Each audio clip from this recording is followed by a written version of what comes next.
ఓం మహాగణాధిపతయే నమ. ఓం గురుభ్యో నమ. ఓం శ్రీమాత్రే నమ.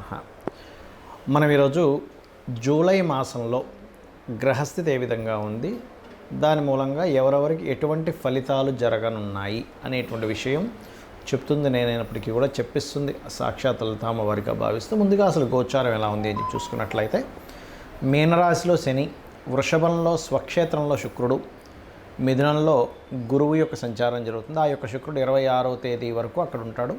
27వ తేదీ నుంచి గురువుతో శుక్రుడు కలుస్తాడు. అదేవిధంగా మనకి కర్కాటకంలో బుధుడు ఉన్నాడు. మరియు అదేవిధంగా సింహరాశిలో కుజుడు కేతువు యొక్క సంచారం జరుగుతుంది. కుంభంలో రాహు. ఇక చంద్రుడు ప్రతి 2.5 రోజులకు ఒక్కో రాశి మారుతూ ఉంటాడు. అయితే ఈ యొక్క విషయాల వల్ల, అంటే ఈ గ్రహస్థితి వలన ఎటువంటి స్థితిగతులు ఉంటాయి, అలాగే ఏ పరిహార మార్గం చేసుకోవడం ద్వారా దాని నుంచి బయటపడతాం అనేటువంటి విషయాలు మనం ఒక్కొక్క లగ్నరీత్యా తెలుసుకుందాం. వృశ్చిక లగ్నము, వృశ్చిక రాశి. వృశ్చికం వారికి అర్ధాష్టమ శని కూడా పోయింది. కాకపోతే లగ్నాధిపతి దశమంలో ఉన్నాడండి. ఏమిటి పరిస్థితి? కేతువుతో ఉన్నాడంటే ఉద్యోగంలో హైపు ఇస్తాడు, కొంత కొన్ని డిస్ప్యూట్స్ ఇస్తూ ఉంటాడు. బాస్తో కొంత అగ్రెసివ్నెస్ ఇస్తాడు. బాస్ ఏమో మీకు సడన్గా మీరు ఇది పోస్ట్ మీరు తీసుకుని అనేటువంటివి ఇస్తాడు, రకరకాలు ఇస్తాడు ఇక్కడ. ఎందుకంటే కుజుడికి ముఖ్యంగా అది మిత్రక్షేత్రం, కేతువు మిత్రుడే. కానీ ఆ రెండు కలయిక కొంత ఇబ్బందిని ఇచ్చేటువంటి ఫైరీ సైన్లో ఉంది. అంటే ఏంటి, అగ్రెసివ్గా కొన్ని నిర్ణయాలు జరుగుతూ ఉంటాయి కెరియర్ పరంగా, అంటే అది ఒకటి చూపిస్తుంది. అలాగే చాలామందికి ఉన్న భయం ఏమిటంటే, ఏమంటే అష్టమంలో గురువు ఉన్నాడు, గురుబలం లేదు అనుకుంటారు. ఒకటే గుర్తుపెట్టుకోండి, గురుబలము ఏ భావానికి ఉంది అది ఆస్ట్రాలజీ. కేవలం ఎప్పుడు లగ్నానికి ఉండాలని రూల్ లేదు. ధనభావానికి ఉంది, ధనపరంగా బాగుంటుంది, అందులో ఎటువంటి సందేహం లేదు. కాకపోతే కాస్త 3వ అధిపతి పంచమంలో ఉంది. సంతానం వల్ల కొంత స్ట్రెస్ ఉండడము, షేర్ మార్కెట్ వల్ల కొంత తొందరపడి షేర్ మార్కెట్లో ఏదైనా ఇన్వెస్ట్మెంట్ చేయడం వల్ల, అనుభవం లేక చేయడం వల్ల కలిగే ఇబ్బందులు, కొంత ఫ్రెండ్స్ వల్ల కొంత ఇబ్బంది, ఇటువంటివి కలుగుతూ ఉంటాయి. కాకపోతే ఇక్కడ ఏంటంటే లోన్స్ తీసుకునేటప్పుడు, అందులో ముఖ్యంగా హోమ్ లోన్స్, ల్యాండ్ మీద తీసుకునే లోన్స్ విషయంలో, ఎడ్యుకేషన్ లోన్స్ విషయంలో కొంత జాగ్రత్తగా ఉండండి. అలాగే తొందరపడి ఉద్యోగాలు మానేయడం, ఉద్యోగంలో కొన్ని తొందరపాటు నిర్ణయాలు తీసుకుని ఇటువంటివి చెయ్యకండి దయచేసి. అలాగే మరొక విషయం ఏంటంటే, ఇక్కడ గమనించుకున్నట్లయితే ఇక్కడ ప్రధానంగా మీరు ఈ అష్టమ స్థానాధిపతి అష్టమంలో ఉన్నందుకు లాంగ్ టర్మ్ షేర్ విషయంలో మీకు కనుక ఎప్పటి నుంచో చాలా అనుభవం ఉందండి, ఈ షేర్ కనుక కొంటే లాంగ్ టర్మ్గా బాగుంటుంది అనుకునే వారికి పర్లేదు. కానీ షేర్ మార్కెట్లో అనుభవం లేక, షేర్ మార్కెట్ యోగాలు లేనప్పుడు మాత్రం ఇబ్బంది పడతారు. ఎందుకంటే 99% పీపుల్కి షేర్ మార్కెట్ యోగాలు ఉండవంత తొందరగా. ఎందుకు అంటే 2, 5, 8, 11 స్థానాధిపతులు, ఆ స్థానాలు కాంబినేషన్స్లో బాగుండాలి. ఫార్ములా చెప్తున్నా, గుర్తుపెట్టుకోండి. అలాగే కనీసం ఒక్క నీచభంగ రాజయోగమైనా, ఒక విపరీత రాజయోగమైనా ఉంటూ దానికి సంబంధించిన మహాదశ నడవాలి. అప్పుడే మీకు షేర్ మార్కెట్లో రాణిస్తుంది. లేనట్లయితే పాపం చాలా శ్రమ పడతారు, కానీ రాణించదు. ఇది గుర్తుపెట్టుకోండి. ఎందుకంటే చాలామంది బాగా తెలివైన వాళ్ళు, చాలా మంచి వాళ్ళు, ఎవరికి ఏ హాని చేయని వాళ్ళు కూడా ఈ షేర్ మార్కెట్లో అనుభవం లేకుండా వెళ్ళడం వల్ల, వాళ్ళకి యోగం లేకుండా వెళ్ళడం వల్ల పాపం చాలా ఇబ్బంది పడ్డ వాళ్ళని నేను చూశాను. అందుకే నేను ముందుగా ఈ విషయాన్ని చెప్తున్నా. అలాగే మీరు ఉద్యోగ సంబంధించిన విషయంలో కాస్త కుజుడు కేతు ఉన్నాడండి, కాస్త ఎక్కువ స్ట్రెస్ ఉంటుంది అనుకునేటువంటి వారు ఓం మాణిక్య మకుటాకార జానుద్వయ విరాజితాయే నమః చేసుకోండి. లేదంటే సంతానం కోసం ప్రయత్నం చేస్తున్నాము, పంచమసేన వచ్చింది అది కాకుండా అనుకునేటువంటి వారు దిగంబర శ్రీ పాదవల్లభ దిగంబర అనే నామస్మరణ చేయండి. అన్ని విధాలా మీకు బాగుంటుంది, అందులో ఎటువంటి సందేహం లేదు. నన్ను చాలామంది అడుగుతున్నటువంటి కొన్ని ప్రశ్నలకి ఇప్పుడు ఈ వీడియోలో నేను మీకు చెప్తాను.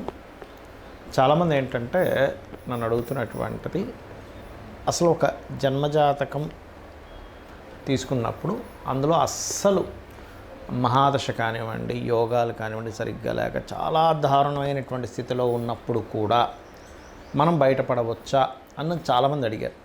నేను ఒకటే గుర్తుపెట్టుకోండి, మొట్టమొదటిగా మనం అర్థం చేసుకోవాల్సింది ఏంటంటే, గ్రహాలు మిమ్మల్ని దారుణమైన స్థితిలోకి తీసుకెళ్ళట్లే. మీ యొక్క పూర్వజన్మ కర్మే మిమ్మల్ని ఈ దారుణమైన స్థితిలోకి తీసుకొచ్చింది. అది బ్యాడ్ కర్మ అయితేనేమో ఒక రకంగా ఫైనాన్షియల్గా, హెల్త్ పరంగా, అపకీర్తి పరంగా అన్ని విధాల ఇబ్బంది పడతాం. గుడ్ కర్మ ఉంటే అదే పరంగా మనిషి ఒక స్టేజ్కి వెళ్తాడు. అయితే మనం ఇక్కడ అర్థం చేసుకోవాల్సింది ఏంటంటే, కర్మ మనల్ని ఆ స్టేజ్కి తీసుకెళ్తుంది. కానీ ఆ కర్మ ప్రదాత అయినటువంటి ఆ యొక్క అమ్మవారు కానివ్వండి, స్వామివారు కానివ్వండి, పరమేశ్వరుడు అనుకోండి, మీరు పూజించేటువంటి ఏ దేవతా స్వరూపమైనా కానీ, అది విష్ణువు, శివుడు, రుద్రుడు ఎవరైనా కానీ, వాళ్ళ చేతిలో, వాళ్ళ యొక్క కనుసైకల్లో ఈ విశ్వం మొత్తం తిరుగుతూ ఉంటుంది, గుర్తుపెట్టుకోండి. అయితే మీరు ఎటువంటి గ్రహస్థితిలో జన్మించిన ఒకటి నిత్యము గనక దేవతారాధన చేయడము, జస్ట్ మీకు ఏ మహాదశ ఏ అంతర్దశ నడుస్తుందో దానికి సంబంధించిన దానం కనుక ఇవ్వగలిగితే ఇంకేం పెట్టుకోకండి, నేను భగవంతుడిని పట్టుకున్నాను, నాకు ఖచ్చితంగా మంచి జరుగుతుంది అనేటువంటి భావనలో ఉంటే 100% సెట్ అవుతుంది. ఇక రెండవ ప్రశ్న ఏంటంటే, కొంతమంది ఈ మధ్య నన్ను అడిగారు, ఏమండి ఇప్పుడు ఇవాళ రేపు ఎక్కువ సిజరన్స్ అవుతున్నాయి కదా, సిజరన్లో పుట్టినటువంటి వ్యక్తికి కూడా గ్రహాల యొక్క ప్రభావం పడుతుందా అని.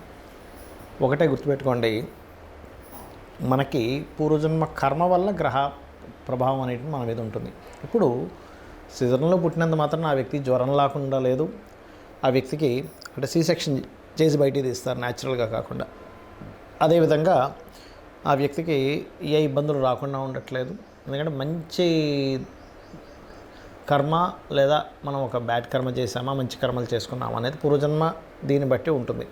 అయితే ఇక్కడ మరొక క్వశ్చన్ దీనికి అనుసంధానంగా ఏమడుగుతున్నారంటే, ఇప్పుడు మనం పెట్టినటువంటి ఒక ముహూర్తంలో పెట్టుకుంటాం అంటే చాలామంది అడుగుతుంటారు, ఏమండి ఇలాగా న్యాచురల్ డెలివరీ అవ్వదు, సో మీరు ఎవరినైనా పురోహితుల్ని లేకపోతే ఆస్ట్రాలజర్ని కనుక్కొని పలానా 1 వీక్లో మీరు ఒక మంచి రోజు చూసుకొని చేసుకోండి పలానా టైం అని చెప్తూ ఉన్నప్పుడు, ఆస్ట్రాలజర్ని సర్వసాధారణంగా తల్లిదండ్రులు వాళ్ళు పడ్డ కష్టాలు కాకుండా వాళ్ళ పిల్లలైనా బాగుండాలనేటువంటి ఒక మంచి ఆలోచనతో వస్తారు.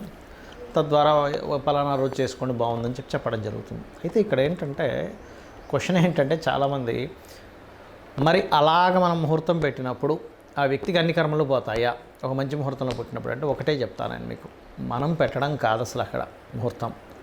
ఆ జీవుడు అక్కడ పుట్టాలని రాసి పెట్టుంటే ఈ యొక్క ఆస్ట్రాలజర్కి కావచ్చు లేదా పంతులు గారికి ఎవరికైనా మన టెంపుల్స్లో ఉండే పురోహితులు ఎవరైనా పలానా రోజు చేసుకోండి అని చెప్పినప్పుడు వాళ్ళ ఆ జాతకుడు మంచి పుణ్యకర్మలు చేసుకుని ఉంటే ఖచ్చితంగా ఆ టైంకి పుట్టేస్తాడు వీళ్ళు పెట్టిన ముహూర్తానికి.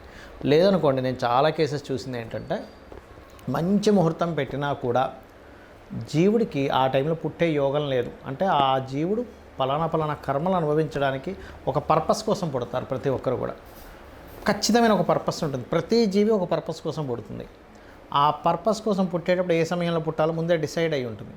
మనము పలానా ఉదాహరణకి ఇప్పుడు ఇది జూన్ మాసం నడుస్తుంది అనుకుందాం, జూలై 10వ తేదీయో పెట్టాం, కానీ వాళ్ళు జూలై 9వ తేదీ తల్లికి కాస్త పెయిన్స్ స్టార్ట్ అయిపోయి ఇమీడియట్లీ హాస్పిటల్లో తీసుకెళ్ళి జాయిన్ చేసేసి డెలివరీ చేసేస్తారు, ఆపరేషన్ చేసేస్తారు. ఎందుకంటే పెయిన్స్తో ఉన్నప్పుడు 10వ తేదీ దాకా ఆఖరిగా 9వ తేదీ వస్తే ఆ రకంగా జరుగుతుంది, గుర్తుపెట్టుకోండి. కానీ సర్జరీ చేసినప్పుడు పుట్టిన అంటే సి సెక్షన్లో పుట్టిన న్యాచురల్గా డెలివరీ అయినా ముందే ఫిక్స్డ్.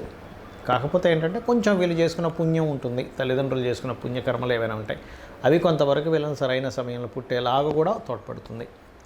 అయితే ఇక్కడ చాలామంది ఏంటంటే భయపడుతున్న అంశాలు ఏలినాడు శని, కాలసర్ప యోగం, ఇది చాలా పెద్ద ఎఫెక్ట్ ఇస్తుంది అనేటువంటిది ఒక మిత్తులో ఉంటున్నారు.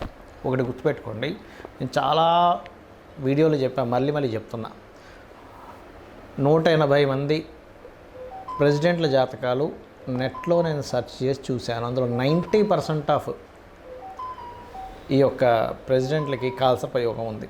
అంటే ఒక్కసారి మనం ఆలోచించినట్లయితే, మరి వాళ్ళు ప్రెసిడెంట్లు అయ్యారే కాలసర్ప యోగం ఉన్నప్పుడు మనం ఎందుకు మన జీవితం ఏదో పాడైపోతుందని ఆలోచిస్తున్నాము అనే ఒక్క చిన్న లాజిక్ పాయింట్ మీరు అర్థం చేసుకుంటే సెట్ అవుతుంది. అంటే ఎందుకు అంటే, వాళ్ళ పర్సనల్ చార్ట్స్లో ఓ దేశానికి నాయకుడు అయ్యే యోగం ఉంది.